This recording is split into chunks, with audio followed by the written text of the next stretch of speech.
Hey guys, so um wanted to make a video and just talk about something I guess is more personal than just Airbnb. My family and I have been dealing with and recovering from COVID-19. I just want to talk about my experience with it because I think, just talking about it may help somebody else going through it and what they're feeling.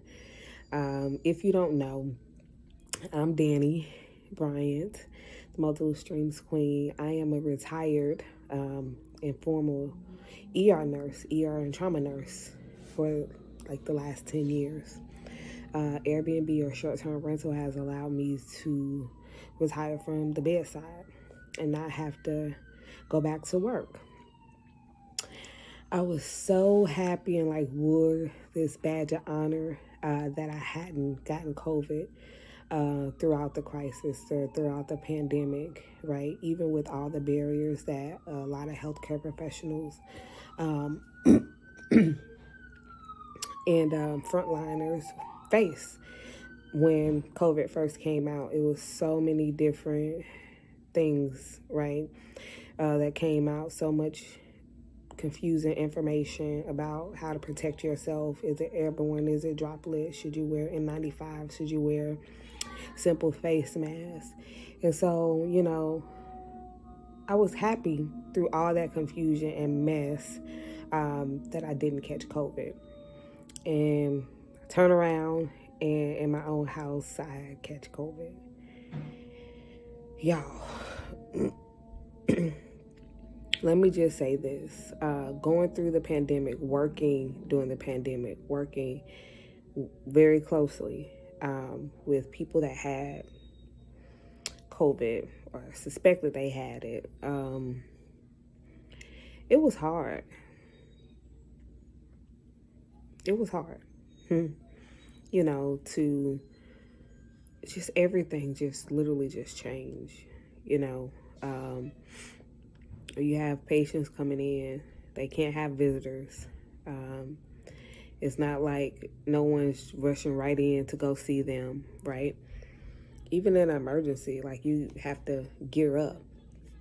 And there's so many different special procedures that we had to do that I won't get into right here. It's a different video. Even in an emergency, like it was an emergency, but it wasn't, because yes, you want to get in and like save the patient, but you also have to protect yourself and your coworkers and your family. So you got to get suited up and masked up and, make sure you're not going to be carrying this virus back to your family or back to your coworkers or back to other patients. So COVID was just different. It was a lot. And I know a lot of people, a lot of healthcare professionals are dealing with or dealt with some form of like PTSD, post-traumatic stress disorder from COVID. And I know myself, I have to admit that, yes, I also was dealing and is dealing with PTSD, some form of anxiety from COVID.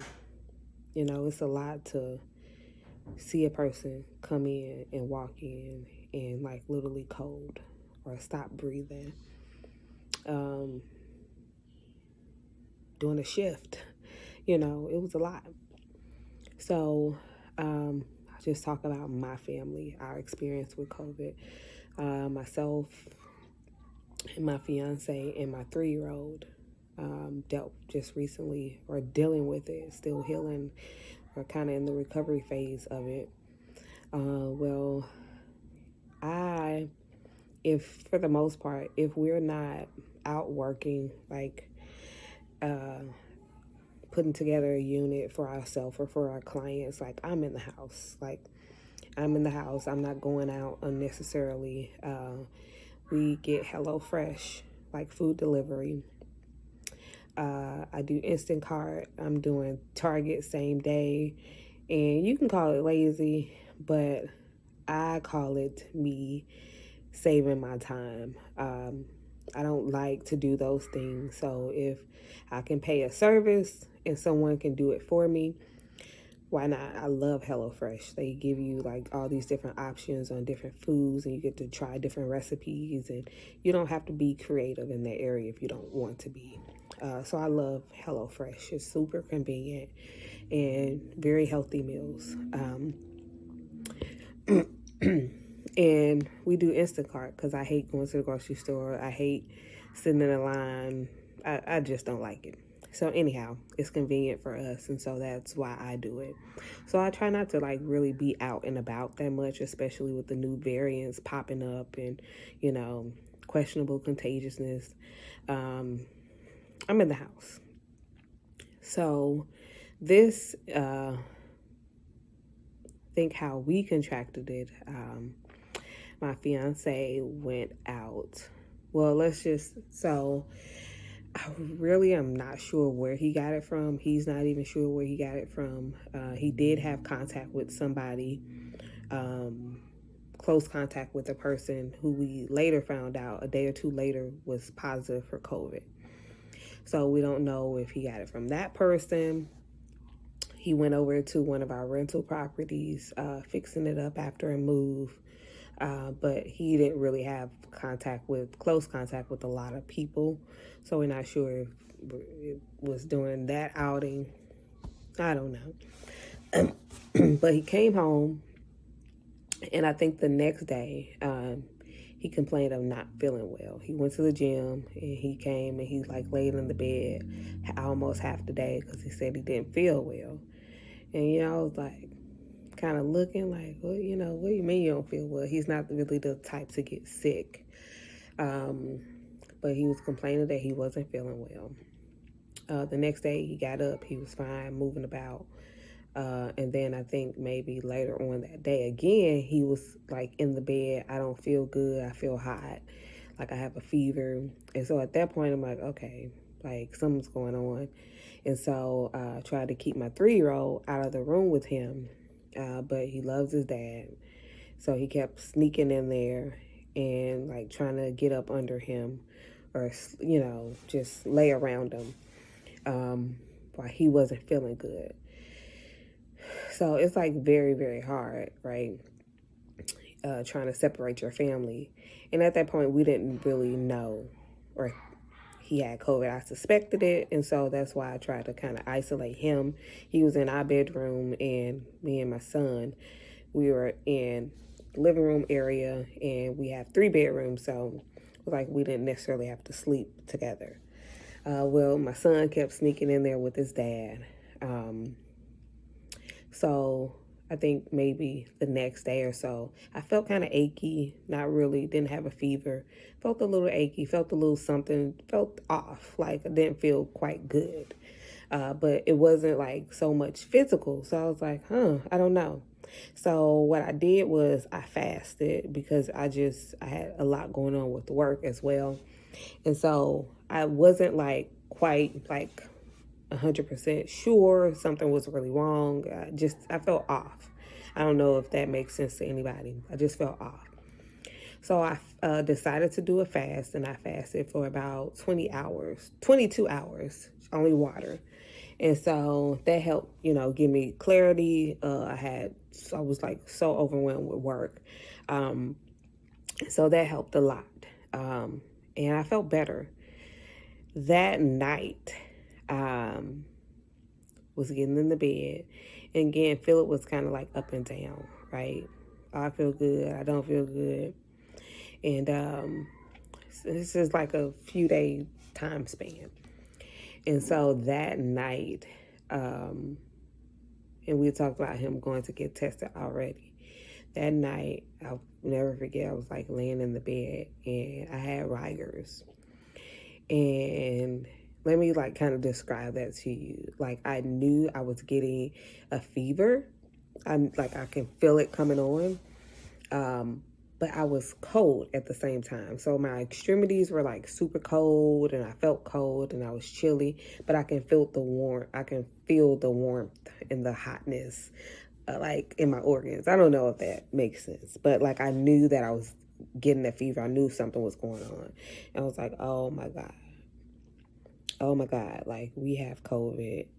And like, I was so afraid. I didn't even want to go to sleep because I was just like, what if I don't wake up? And it's like the craziest thing, like my mind would like go to that extreme, but literally like I already have some anxiety around COVID, just working around it.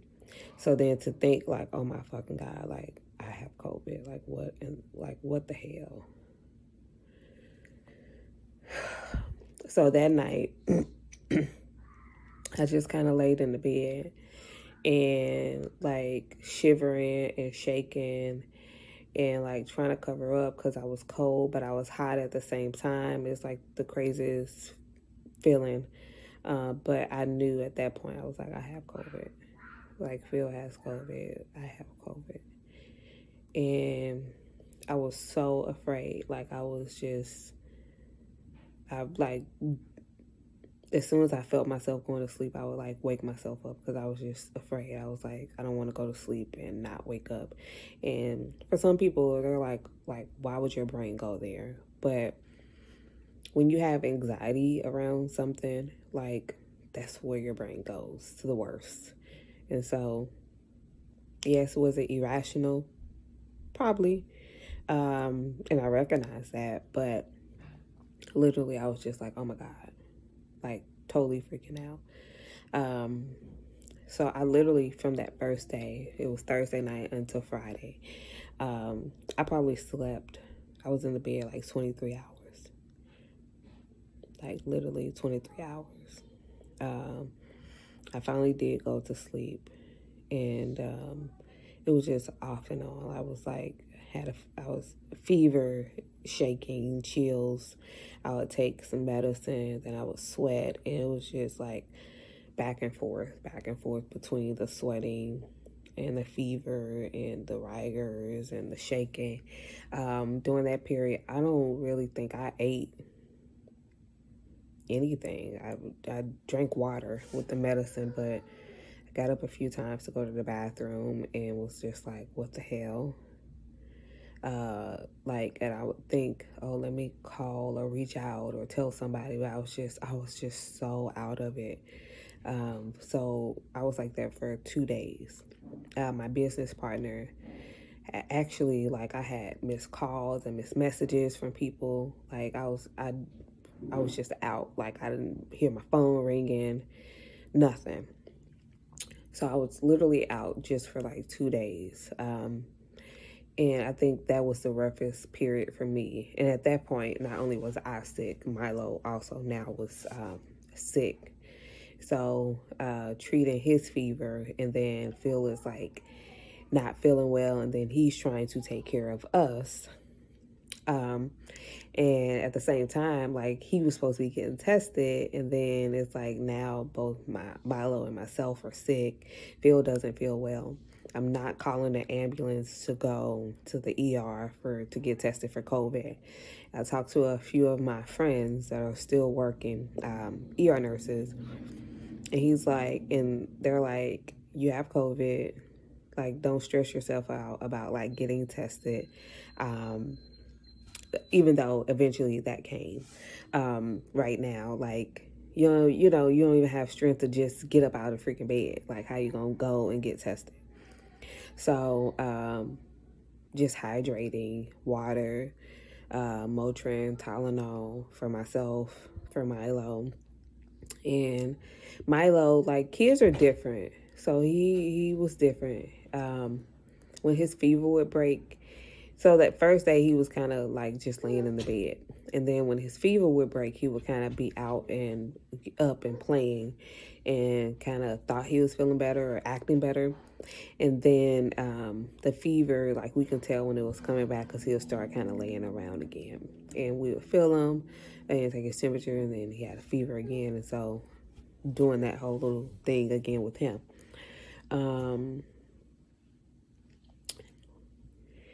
I will say the 2 days was like the roughest part, I say, for me and Milo. Phil had actually kind of already still started feeling better, but then he was trying to take care of us. And then he started feeling sick again. So there was that. So right now, I kind of feel like 75%. Milo is like good, up, playing, being him normal self, and Phil is, I would say, like 50%. And the symptoms I had, I know from to just start. So the fevers, the chills, rigors, coughing up phlegm. And after kind of the fevers kind of subsided, I had like joint aches. Not so much body aches, but like my bones were like hurting if I would walk around too long. So I had like joint aches, a lot of back pain. Like I have no idea. Like the back pain was like very intense. Lower back pain, headaches. Right now, I don't have a sense of taste or smell. I can't smell anything. And as far as taste, I can taste like sour and sweet. Like I can, but I can't taste, like I can't distinguish flavors, or like how you taste something, you're like, oh, that tastes like pumpkin, or that tastes like what. Like I can't. There's none of that. I can just tell you it tastes sour, it tastes sweet. So that's it. I cannot smell anything like at all. Like I can still feel like some congestion in my nose. And so I was like, maybe it's because of the congestion I can't smell like very well.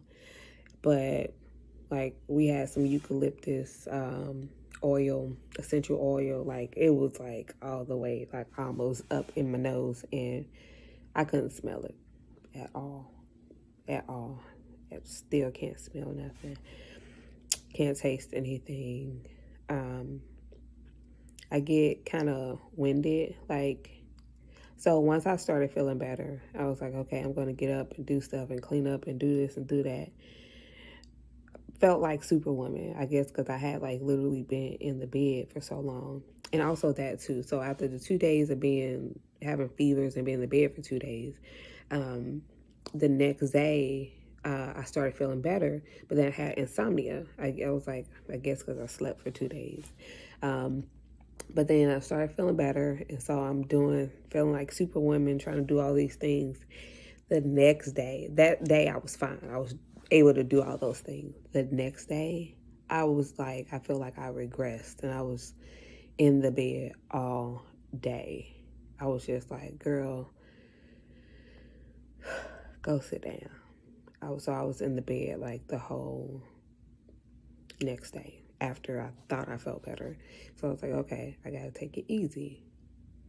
But literally just simple things, it just like comes out of nowhere. I'm like winded and like coughing and like, oh girl, go sit down. So we're still recovering. Phil is still suffering from like headaches, chills, just low energy, lots of fatigue. He can still taste and smell, but that's where we are. Yesterday I received a care package from a good friend with some elderberry syrup, and because Phil ended up one time going to the ER because he just didn't feel well.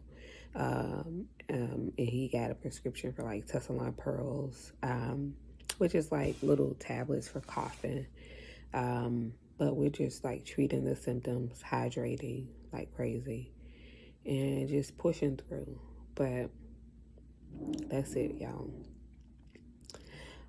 It is scary.